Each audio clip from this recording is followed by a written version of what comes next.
specific porcelain for teapots. And they gave us a blue and white teapot with 2 teacups and saucers, which is like, oh my gosh, these people are poor, and they gave us, I mean, it was a nice gift anyway, but to think that it came from their sacrifice really upset me. I was like, we can't accept this. And it's like, you need to accept this. You don't not accept it. And then as we were leaving, the interpreter who I got very close to, because she just lost her mom too, and I told her how much I wanted that chain. I wish we could have gone back, but it wasn't time now, and you know, it's not important anyway. And it turns out that the pastor had given her money and told her to go back and get the chain. I'm going to cry.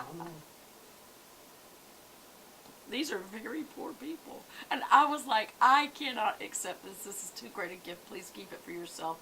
And they look so offended. You realize when someone gives you a gift, you need to accept it. And I said, I'm sorry, I will accept it, but this is so, I know you sacrificed to give this to me, because one of the things we come over there to do is help them raise money to build churches, and I was just so upset.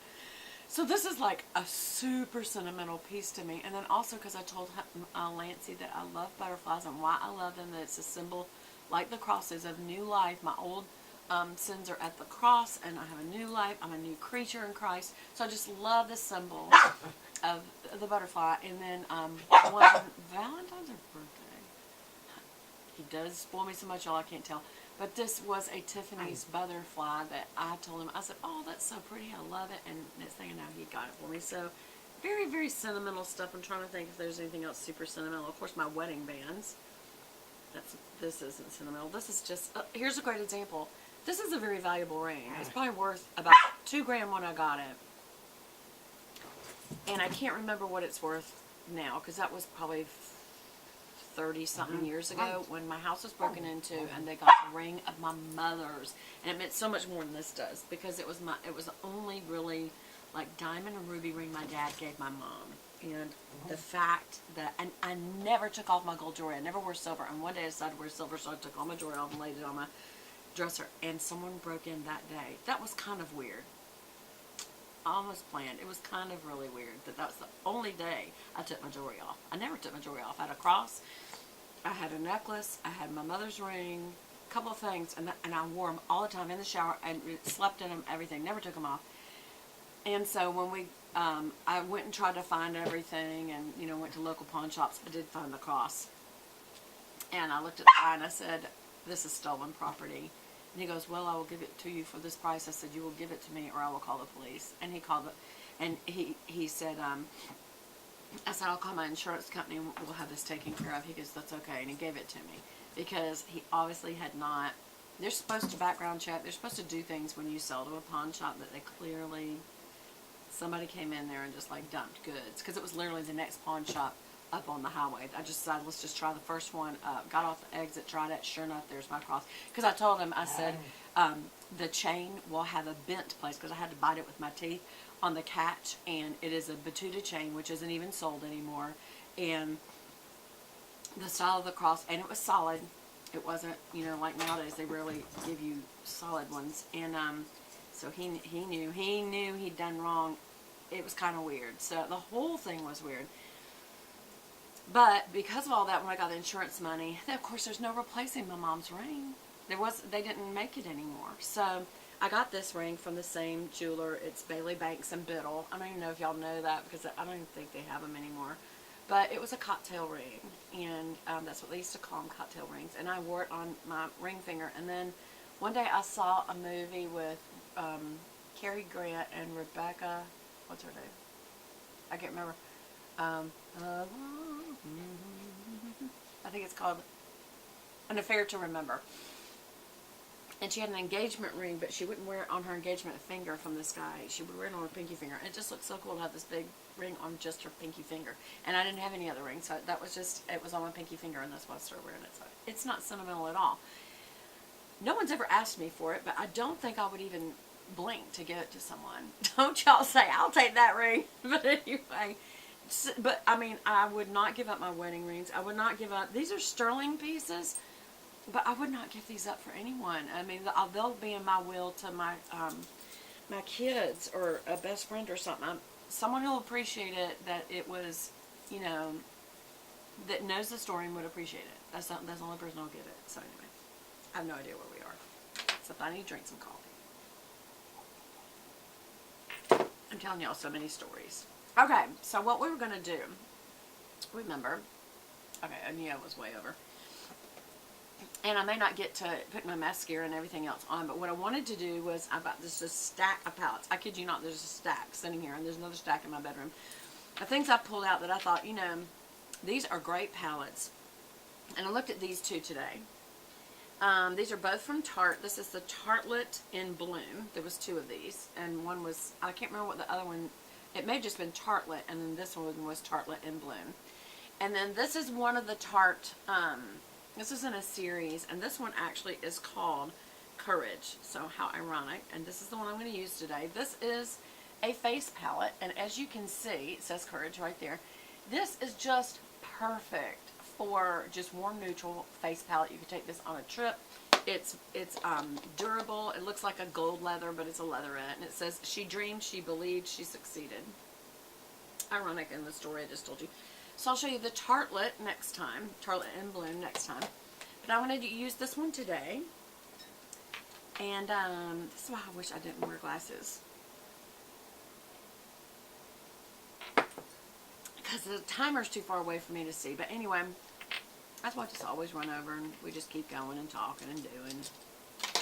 So, I'm going to use an E55 Sigma shader, and we are going to start with this Rise and Shine, and we'll do this. This is just a highlighter color, and it's basically, we're laying down a foundation for everything else. So I do go under the whole brow. I don't just go back here.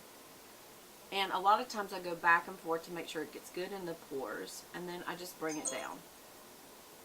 Especially right past the brow so that it's kind of brightened back here and it opens up the eye. Now I can put it across the lid. Sometimes I feel like that's a waste of product. The makeup industry has gotten us into doing that. But I am today because sometimes I like to go across, and it kind of takes out the blue vein look and all that. I'm going up right here, making sure I'm getting in there. And as you can see, it's very little difference in the two eyes. This basically just gives a blanket where you have already gone over your skin with a powder so that when you add darker colors, it won't be patchy. You know, it'll go smoothly. And so I'm going to do this again. I go very slow to make sure I get it in the pores really good. Some people just, I don't like to do that. I just don't. I don't know why. And then I just kind of bring it down in front. And then I do reload for the tear duct and to go across the lid. There we go. By the way, I found out that this is a poreless zit. I thought it was like a mole. And she told me she can lance it and get rid of it. I'm just afraid is it going to cause a scar. But it sticks up like a mole. But it also looks like it has pus in it. I said, is that pus? And she goes, well, it's not exactly the same thing, but we can get rid of it for you, but it's not covered. And I'm like, fine. When I get paid, well, I'll come back, and we're going to just take care of that and a few skin tags. Again, just like I was talking last night, it's just so fun getting older. But you know what? I did sound really down, and some days you do get down about it. I know a couple of you commented that you feel that way sometime. But we can't stay there, ladies. We can't stay in that place.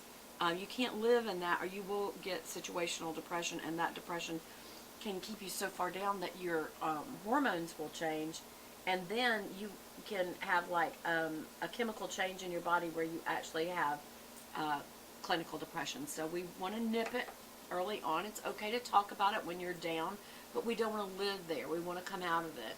And now some people have depression from a chemical imbalance, and they take meds. One of my dear friends takes meds. She told me it took her like 5 months to get the meds straight. But once she did, she takes them religiously every single day at the same time, and she is managing her depression enough. The medicine is only to get her to a place where she can go to a counselor and be able to work through the issues, and then she can slowly be weaned off the medication. It should not be for life, and unless you have some sort of an imbalance, and then that's a different, it's more of a medical than a mental thing. But you do sometimes need medication to help you get to a mental place to process what's making you sad and work through it, and then slowly wean back off the drug. That's how it's supposed to work. Anyway, so now I went, while I was talking to Rosy Outlook, and I put that right under the highlighter color, and now I'm using Lucky Penny as my transition color. And this is, like it implies it's more coppery.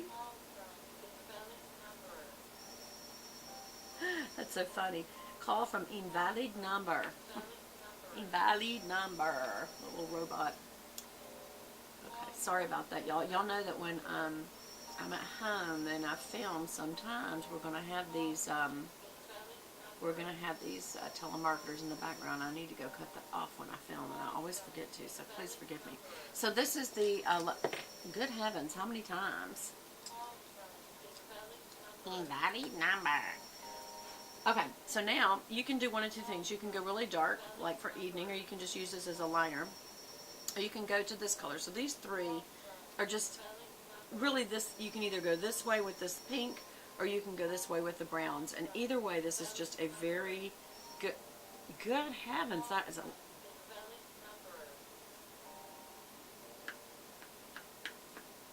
I was gonna say that is. I have a lot of rings. We need to get it on like the third ring or something. I need to talk to my husband. I don't know how that one works, but anyway. So I'm now in here with Trailblazer, which is a darker brown. Wow, that's a lot darker brown. And I'm just rolling it to get this kind of outer V look. I don't want to come too far up, but I do like the definition of having a darker brown in the crease. It's just my look. I remember one of these comments that I saw that was negative says you wear way too much makeup. Well, honey, that is a relative thing. Some people like to wear more makeup, and some people like a very natural look. But don't criticize another person for what they choose for their makeup look. And there's some more extravagant looks out there. I mean, Cyndi Lauper is certainly extravagant. Of course, she's a stage person. She's supposed